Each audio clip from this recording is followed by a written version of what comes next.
दोस्तों कैसे हो आप लोग। स्वागत है आपके अपने ऑफिशियल यूट्यूब चैनल विकास किंग में। आज के इस वीडियो में सीखेंगे चक्रवृद्धि ब्याज कैसे निकालते हैं, यानी कंपाउंड इंटरेस्ट कैसे फाइंड करते हैं। तो सबसे पहले बेसिक चीज़ें जानेंगे। तो चलिए चलते हैं अपनी टॉपिक की ओर बिना टाइम वेस्ट किए। तो सबसे पहले आता है मूलधन। मूलधन क्या होता है? प्रिंसिपल। और इसे किससे रिप्रेजेंट करते हैं? इसे करते हैं पी से, ठीक है। और मूलधन क्वेश्चन के स्टार्टिंग में ही होता है 90% क्वेश्चन में, ठीक है। मूलधन इस क्वेश्चन में ये है 400 रुपये। उसके बाद पढ़ते हैं दर। दर क्या होता है? रेट यानी परसेंट। और इसे किससे रिप्रेजेंट करते हैं? इसे करते हैं आर से, यानी कोई भी कित भाव होता है, दर होता है ना जो, वो होता है भाव। इसमें दर कहाँ है? 5% की वार्षिक ब्याज की दर, वो दर है, ठीक है, किसी भी चीज का भाव। चलिए नेक्स्ट को देखते हैं, समय। ये तो हम सभी जानते हैं कि समय होता है टाइम, और इसे टाइम को टी से रिप्रेजेंट करते हैं, यानी टी से दर्शाते हैं टाइम को। और इसमें टाइम कितना दे रखा है? टाइम दे रखा है 2 वर्ष, ठीक है। मिश्रधन आता है 4 नंबर पर, क्या आता है? मिश्रधन। मिश्रधन यानी क्या होता है? अमाउंट, और इसे दर्शाते हैं, ठीक है। उसके बाद आता है चक्रवृद्धि ब्याज। इसे काय से प्रदर्शित करते हैं? इसे करते हैं कंपाउंड इंटरेस्ट, यानी सीआई। चक्रवृद्धि ब्याज को बोलते हैं सीआई, ठीक है। उम्मीद करता हूं कि आपको पांचों चीजें समझ में आ गई होंगी। चलिए अब आते हैं अपन फॉर्मूले की ओर। फॉर्मूला है चक्रवृद्धि ब्याज बराबर मिश्रधन माइनस मूलधन। देखो मिश्रधन से अमाउंट बोलते हैं, यानी ए, और मूलधन को प्रिंसिपल बोलते हैं, यानी पी, ठीक है। अब इसे एक सबसे आसान ट्रिक बताऊं मैं आपको चक्रवृद्धि ब्याज का फॉर्मूला याद करने की। देखो चक्रवृद्धि ब्याज बराबर अप्पू माइनस पप्पू, यानी अमाउंट माइनस प्रिंसिपल, ठीक है, क्लियर।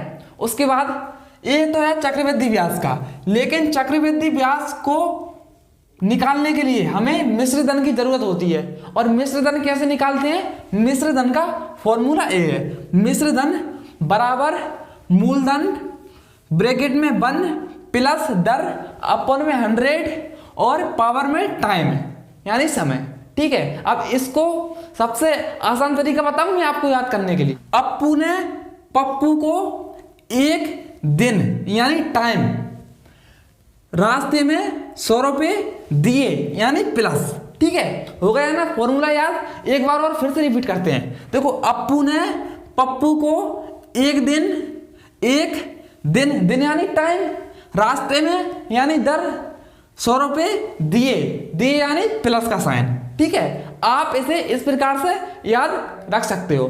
चलिए फॉर्मूला कंप्लीट हो जाते हैं। अब आते हैं अपन क्वेश्चन सॉल्विंग की ओर, जो क्वेश्चन नंबर 1 दिया है, ठीक है। फॉर्मूला अपना कंप्लीट हो गया है। अब आते हैं क्वेश्चन सॉल्विंग की ओर, ठीक है। इसको हटा देते हैं, फिर करते हैं अपन क्वेश्चन सॉल्व।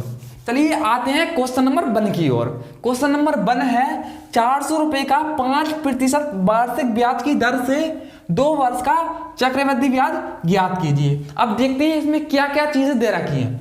देखो 400 रुपये ए है मूलधन, और मूलधन को हम किस चीज से रिप्रेजेंट करते हैं? पी, यानी प्रिंसिपल से, ओके। को काय से प्रदर्शित करते हैं? पी से, यानी प्रिंसिपल, ठीक है। बराबर कितना दे रखा है? 400 रुपये। तो इधर लिख लेते हैं 400 रुपये। उसके बाद देखते हैं 5% वार्षिक ब्याज की दर। दर यानी क्या होता है? रेट। दर को काय से प्रदर्शित करते हैं? आर से। आर बराबर कितना दे रखा है? 5%, ठीक है। वार्षिक ब्याज, इधर लिख लेंगे वार्षिक ब्याज, ठीक है। आप पूरा लिख लेना वार्षिक ब्याज, उधर जगह नहीं है इसलिए मैं नहीं लिख रहा, ठीक है। अब नेक्स्ट देखते हैं क्या चीज दे रखी है। 2 वर्ष का चक्रवृद्धि ब्याज, ये क्या है? टाइम। 2 वर्ष क्या है? टाइम। तो टी बराबर लिख लेंगे 2 वर्ष, ठीक है। अब क्या क्या है अपने पास? प्रिंसिपल है, रेट है और टाइम है, ठीक है। तो क्या निकालेंगे सबसे पहले? मिश्रधन, ठीक है। मिश्रधन का फॉर्मूला क्या है? वही लगाएंगे। अप्पू ने पप्पू को एक दिन रास्ते में 100 रुपये दिए। ठीक है, इसमें रख देंगे मान। प्रिंसिपल कितना है 400। उसके बाद 1 ऐसा का कैसा प्लस ऐसा का कैसा, और रेट कितना है यानी दर 5%। ठीक है, अपन में 100 ऐसा का कैसा, और टाइम कितना दे रखा है 2 वर्ष, ये ऐसा का कैसा। अब देखते हैं अपन 400 ऐसा ही लिख ले देंगे।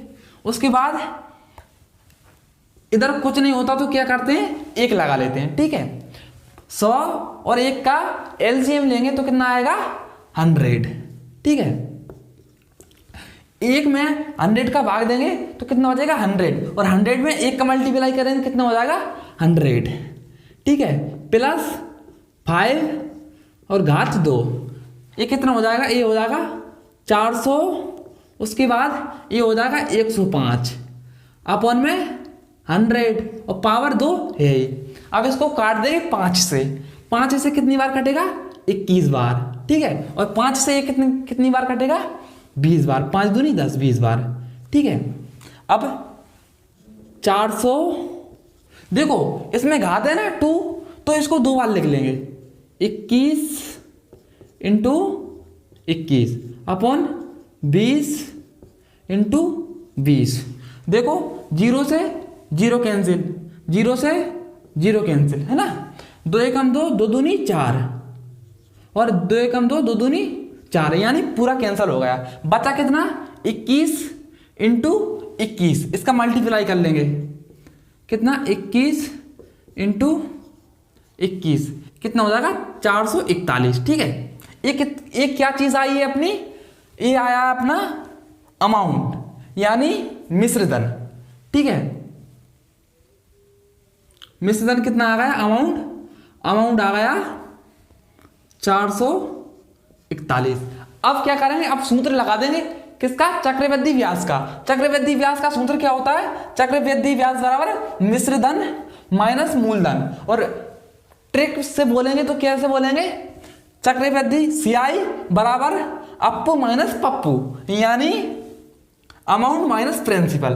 देखो अमाउंट अपन ने निकाल लिया, कितना आया 441, और प्रिंसिपल कितना दे रखा है क्वेश्चन में 400। मैंने यहां लिख रखा है ना मिश्रधन पी प्रिंसिपल 400, बस लगा देंगे सीआई यानी कंपाउंड इंटरेस्ट बराबर अप्पू माइनस पप्पू, यानी अमाउंट माइनस प्रिंसिपल। तो देखो अमाउंट कितना है 441 और प्रिंसिपल कितना है 400। ठीक है, तो 400 लिख देंगे। अब 441 में 400 जाएगा तो कितना बचेगा 41, एक किस में आएगा रूपों में। तो उम्मीद करता हूं कि आपको चक्रवृद्धि ब्याज निकालना आ गया होगा। अगर आपको वीडियो पसंद आई हो तो वीडियो को लाइक जरूर से कर देना। तो मिलते हैं किसी नेक्स्ट वीडियो में, तब तक के लिए जय हिंद, वंदे मातरम।